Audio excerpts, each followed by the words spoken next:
What up, nerds? My name is Leslie Smith. Welcome back to the channel. Today, if you are new, on Fridays I do my weekly reading wrap-up where I talk about all of the things that I finished reading, what I'm currently reading, and what I plan to read next. Before we jump into those books, if you missed it earlier this week on the channel, I did have a couple of videos come out. On Monday, I put out a book haul. Those are very rare here on the channel as it is difficult for me to let go of books. The other video that went up on Wednesday was my May TBR. These are most of the books that I'm planning to read in May. I am co-hosting the May the Force Read With You Readathon along with Kate from the Literary Apothecary, Annie from Annie's Book Nook, and of course Eric from Break Even Books. Eric is the one who created this readathon. It's in its third year running. I have participated every year. It's so appealing to me because it's just laid back, easygoing. The same group comes back every year and we add new people every year. So if you're interested in hearing more about that, check out the description down below. And now let's talk about what I read this week. First up, I finished the short story collection A Bunch of Fives by James Flynn. This will be out June the 1st. Each of these 5 stories packs a punch. Definitely gonna leave an impact on you as the reader. I've always been so amazed at what James Flynn can do with his short fiction, just how much he can pack into these. It's just astounding. I am going to do a dedicated review for this one. If you don't want to wait for the video review, I will have a link to my written review down in the description box down below. Along with finishing A Bunch of Fives, I also finished Beyond the Black Gate by Joseph Sale. I only have one book left in the series. I am not ready. I have some ideas of what is going to happen to bring about the culmination of the end of the series. I say that, but really those ideas just are about certain characters that I feel that are going to have to be in that last book to wrap up the series, but who knows? My little brain is not adequate enough to even begin to open up to what could possibly be happening. I am so sad to finish that series next month, but I can't wait at the same time. And while I can't go into detail what happens here because there's a lot of people that's reading through the series right now, and telling you who is in it would give away some things that some of those readers haven't discovered yet. So what I can say is, does it carry the same energy? Is it on the same level as the previous books?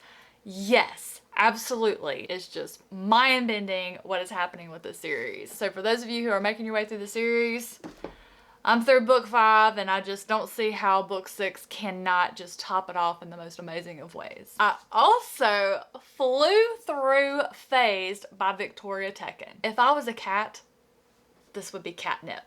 I was addicted. I could not put this book down. Phased is a YA urban fantasy werewolf story. I quickly got emotionally invested in our 2 main characters, sisters Lila and Valentine Blackwood. They are true blood werewolves who society is trying to basically eradicate the werewolf, suppress it. In fact, they take suppression drugs that is supposed to keep them from phasing when the full moon arrives. They have been part of a domestication and assimilation organization program where they've been in a lab for 7 years getting tested, and they're now entering a school, an assimilation school that has other werewolf students, some who have phased before, some who have never phased, and then you have humans there as well. And the expectation is if the girls are able to enter into the school and everything goes smoothly, they'll be able to be free, live freely once again. And as you are able to deduce for yourselves, things do not always go smoothly, but it is so interesting to see how these kids handle it. I usually do not reach on purpose for YA because there's a lot of angsty stuff and it's usually a lot of romance stuff and I just don't get into that. This is not like that. This is full of wholesome relationships. These kids had to grow up early. They're more mature teenagers because of what they've been through, but they're also just kids. They're just good kids. And I loved that. I loved the character relationships. I loved what the author did with the werewolf legend and lore and just how they bond with one another and just how the pack arranges itself and hierarchy and all of that fun stuff. I couldn't put this one down. Absolutely loved it. And Phased is the last book that I finished this week. That brings us into what am I still working on. I'm still working on The Shadow Rising. I've got to get this one finished because the live show is tomorrow. usually around 2 p.m. on the Literary Apothecary's channel. I'll have her link down below if you want to come chat with us if you've read the series or if you've at least read through The Shadow Rising. The Shadow Rising and The Dragon Reborn are kind of even in rank to me, because interesting things happen in both that I really enjoy. But the reason why I can't decide if I like one more than the other is different characters get their arcs explored, and I am just loving what's happening in this one. And I won't mention the character's name just in case you haven't read this far yet, but I'm so glad to be getting more into our characters growing up and getting out of the phase of I don't want to do this, I don't want to be a part of this, to accepting it and going forward from there. It's no secret, these first few books, I never liked the younger characters because of the way that Robert Jordan wrote them. They got on my nerves. They just whined. Now that they're growing up and getting more mature and just accepting the path that fate has thrust them on, I am happy. Like, this is my sweet spot in the series from here on out. My other book that I am working my way through slowly, I'm not sure how I feel about this one. I was approved on NetGalley for the ARC by Martha Wells, Witch King. It's a little complicated. When I cracked it open and I saw the list at the beginning of all the characters, their really long, complex names, where they're from, these titles, and all of that, it was so complicated that I thought, ooh, I'm probably not going to enjoy this one. It has a really great beginning. I don't understand a whole lot of what's going on, but again, it's early on. I know that it's going to get explained over the course of the novel. That's how a book works, right? If you get all of the answers right up front at the beginning, what would be the point to read the rest of the book? I get that. But when I have a confusing plot, confusing character names, and some really long names of places, then there's not really an anchor for me to hold on to.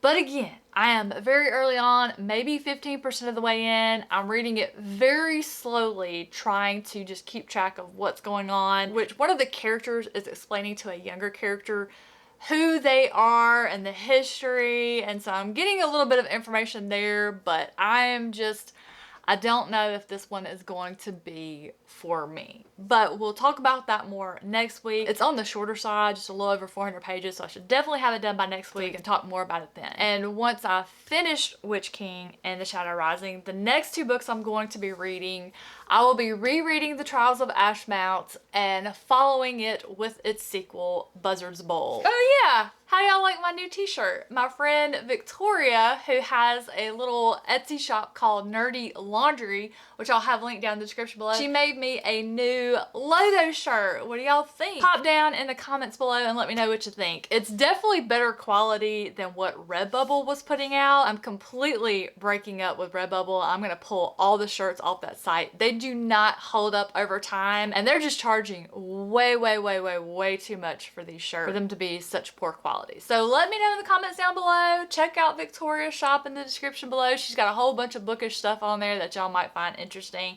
And with that, I am going to end today's video. Thank you so much for joining me. Don't forget, if you want to participate in the May the Force Read With You readathon, that information is down below in the description box. It's a very laid back and enjoyable readathon. We would love to have you. We also have a dedicated Discord just for people participating in the readathon, which I'll also have linked below. Y'all have a great rest of your Friday, a wonderful weekend, and I'll see you on Monday.